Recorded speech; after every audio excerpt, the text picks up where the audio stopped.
Bonjour tout le monde, c'est Yannick, j'espère que vous allez bien. On se retrouve aujourd'hui pour une nouvelle vidéo dans laquelle on va parler du Xiaomi Mi 11 Lite 5G. Et oui, Xiaomi a lancé ce smartphone, voilà, là il y a quelques jours. Un smartphone milieu de gamme qui ne manque pas d'atouts, à commencer d'abord par son design que j'adore particulièrement. Il est fin, il est léger, c'est complètement dingue d'ailleurs.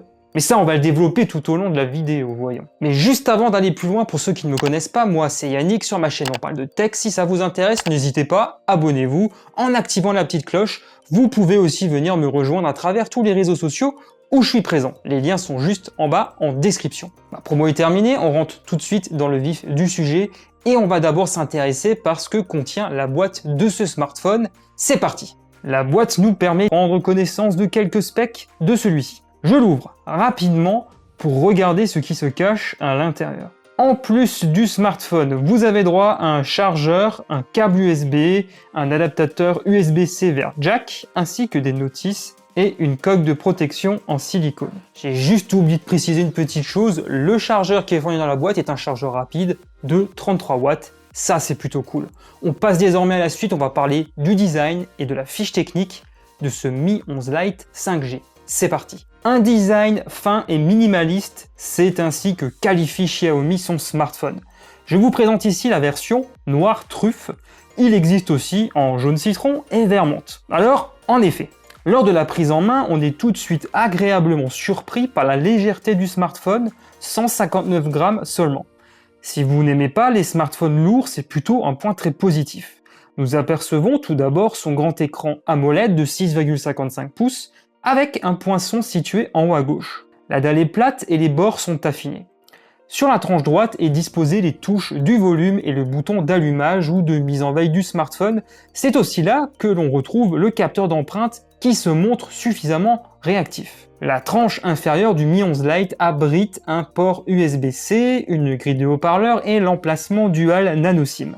Notons que le tiroir Dual Nano SIM est ici hybride, vous pouvez y placer une carte micro SD pour étendre la mémoire de stockage. Le dos du smartphone n'est pas spécialement sujet aux traces de doigts et la prise en main est agréable. Le module photo est parfaitement intégré au smartphone et n'est pas trop proéminent, en tout cas par rapport à d'autres appareils. Il sort quand même un tout petit peu. Le logo de la marque et la mention 5G sont visibles sur la partie inférieure de la coque. À titre personnel, j'aime bien ce design. Le coloris noir est plutôt accrocheur. Non, franchement, j'aime beaucoup. Il tient bien en main, c'est le gabarit idéal. Évoquons quelques éléments de la fiche technique avant d'aller plus loin. Ce smartphone embarque le Snapdragon 780G, compatible donc 5G. Il est couplé à 8 Go de RAM LPDDR4X et 128 Go de stockage en UFS 2.2. Le smartphone dispose d'une batterie de 4250 mAh, compatible avec une charge rapide de 33 watts. Nous allons désormais développer un petit peu tout ça lors des prochains chapitres. Et là, je vous propose de commencer par son écran AMOLED. Alors, est-ce qu'il est bien cet écran? On va en parler. C'est un écran AMOLED de 6,55 pouces affichant 2400 par 1080 pixels, protégé par un verre Corning Gorilla Glass 6. Son taux de rafraîchissement maximal est de 90 Hz. L'écran propose un mode soleil qui permet de booster la luminosité jusqu'à 800 nits. Je trouve en tout cas que cela est un peu insuffisant quand il y a beaucoup de soleil. Comme ces derniers jours, j'ai parfois eu quelques difficultés. Colorimétrie peut bien sûr être ajustée en fonction de ses goûts directement dans les paramètres du smartphone, selon que vous préfériez des couleurs plus neutres ou plus vives. Bien entendu, Xiaomi propose un mode Always On Display dont on peut paramétrer le fonctionnement et en modifier l'affichage. Vous pouvez vraiment personnaliser votre expérience, ça c'est plutôt cool. L'écran est agréable pour visionner du contenu sur vos plateformes de streaming préférées. Notez ici la prise en charge de l'HDR10+. L'écran est bon, nous avons de bons angles de vision, les noirs sont naturellement très profonds.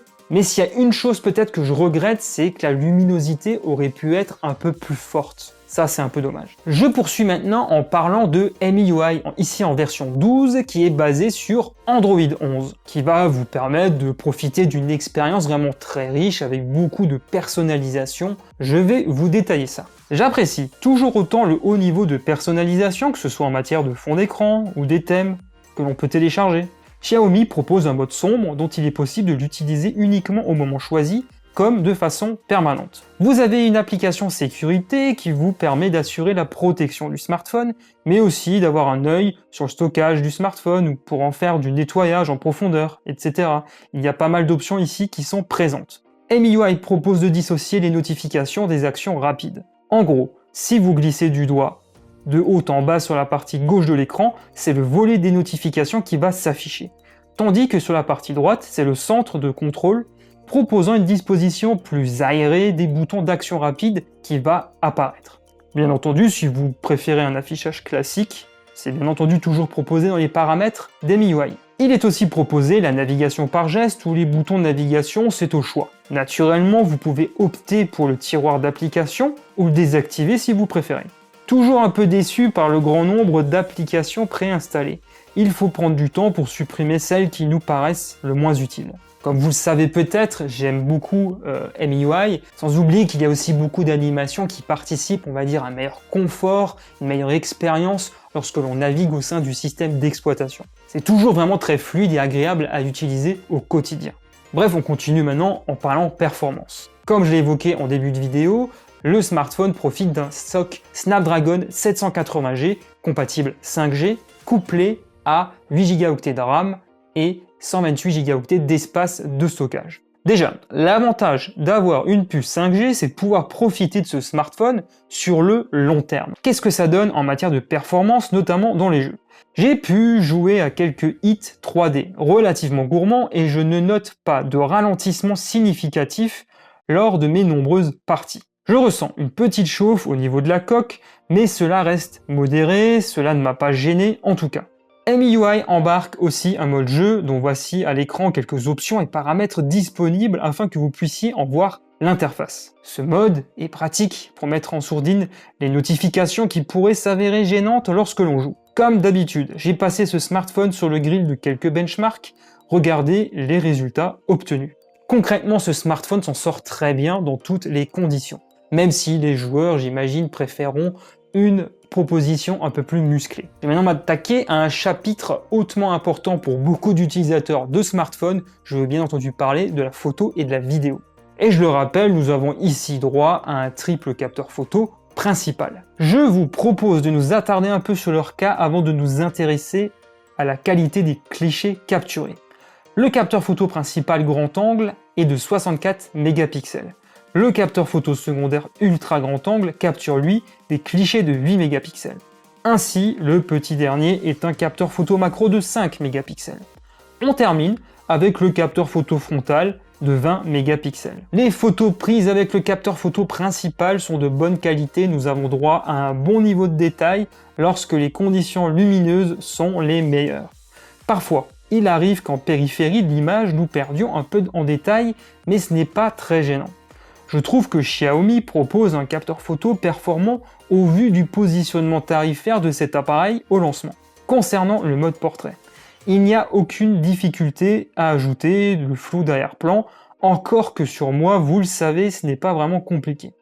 Du coup, je vais ajouter une petite dose de difficulté cette fois en y ajoutant la chevelure de ma jeunesse. Je poursuis maintenant avec le capteur photo ultra grand angle qui propose un bon niveau de détail mais pêche un peu niveau colorimétrie par rapport au capteur photo principal. Sinon, pour le reste, il fait le job et propose un champ de vision de 119 degrés. Dommage que Xiaomi n'ait pas opté pour un capteur un peu plus performant pour démarquer davantage ce smartphone. Le capteur macro n'est pas très bon et je pense qu'il est juste là pour faire acte de présence. Les clichés ne sont pas très convaincants. Regardez le résultat obtenu par vous-même, notons qu'il faut rester parfaitement immobile pour ne pas rater la prise de photo. On revient sur le capteur photo principal. De nuit, il s'en sort naturellement moins bien. Mais un mode nuit vient compenser le bruit par un effet de lissage, plus ou moins prononcé, mais on récupère néanmoins un peu de détails et surtout de la couleur. Je trouve que ce mode est particulièrement adapté. Le capteur photo ultra grand angle profite aussi du mode nuit et en a bien besoin. Je vous propose encore une fois de regarder les résultats par vous-même pour vous en convaincre, même si j'aurais tendance à éviter de l'utiliser dans les plus mauvaises conditions de luminosité. Concernant le capteur photo frontal, je le trouve plutôt bon, même s'il ne brille pas spécialement. Voilà, quand les bonnes conditions de luminosité sont présentes, on peut toujours prendre de bons clichés. Le mode portrait s'en sort bien, encore qu'il a peut-être quelques difficultés lorsque j'ai un petit peu plus de cheveux sur la tête. Voilà, on a vraiment fait un tour là du volet photo. Je vous propose maintenant qu'on s'attarde un petit peu aux qualités vidéo et audio de ce smartphone. Voici un exemple, c'est parti. Voilà, donc là on va faire un petit test au niveau de la qualité vidéo du smartphone. Il y a un petit peu de vent, j'espère qu'on m'entendra bien. Ça, vous allez vraiment pouvoir juger vraiment de l'audio et de la vidéo de ce smartphone. On peut filmer jusqu'en 4K à 30 images par seconde avec le capteur principal. Au niveau de la stabilisation, ça m'a l'air plutôt correct. Là je marche quand même à voilà, une certaine vitesse pour voir si ça fonctionne bien. Donc sachez également qu'on a droit à quelques petits modes vidéo supplémentaires, notamment le mode dual vidéo. Voilà, j'en avais déjà parlé du mode dual vidéo qui permet de filmer à la fois avec le capteur photo principal et frontal en même temps. Au niveau de la qualité vidéo, ça m'a l'air assez honnête. Je vous fais aussi une petite démonstration avec le capteur frontal, donc là c'est en 1080p seulement. En tout cas au niveau encore une fois de la qualité, ça m'a l'air assez satisfaisant, même quand je marche, ça bouge pas trop. Donc ça c'est plutôt une bonne nouvelle. Donc là en plus c'est ensoleillé, c'est plutôt pas mal. Donc là on est vraiment dans toutes les bonnes conditions de luminosité. Après peut-être pour l'audio comme j'ai dit avant, peut-être un peu moins.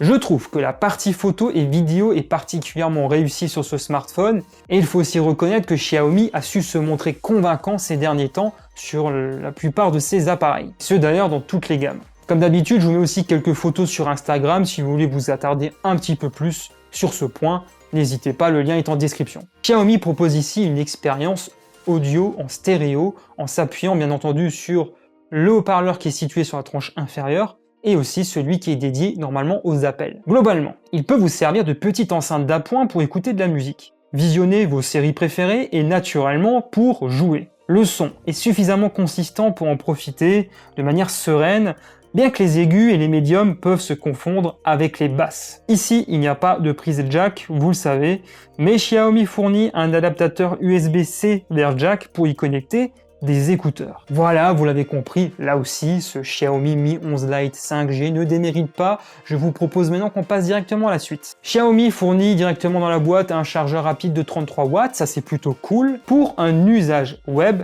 réseaux sociaux, visionnage de contenu, en n'étant pas trop gourmand, tenir une bonne journée loin d'une prise électrique ne sera pas un gros problème. En revanche, si vous êtes trop gourmand en jeu 3D, cela ne sera pas aussi évident. Je vous affiche à l'écran un exemple sur une petite journée intensive, jeu 3D, visionnage de vidéos et benchmark entre autres. Mais encore une fois, je m'attendais à bien pire que ça. Je le rappelle, on a ici une batterie d'un peu plus de 4000 mAh. Le smartphone arbore un design très fin, très léger, donc c'est plutôt bon, même si Xiaomi a tendance à proposer, bien entendu sur d'autres smartphones, des batteries un peu plus costauds. On arrive à présent au moment du verdict. C'est un smartphone que je trouve équilibré et qui n'a pas de réel point faible selon moi. Mais si je dois chipoter un petit peu, je trouve que l'écran aurait pu se montrer un petit peu plus lumineux. Alors, en guise d'alternative, que conseiller? Si je regarde un petit peu du côté de chez Poco, je dirais le F3, qui me semble être un excellent smartphone.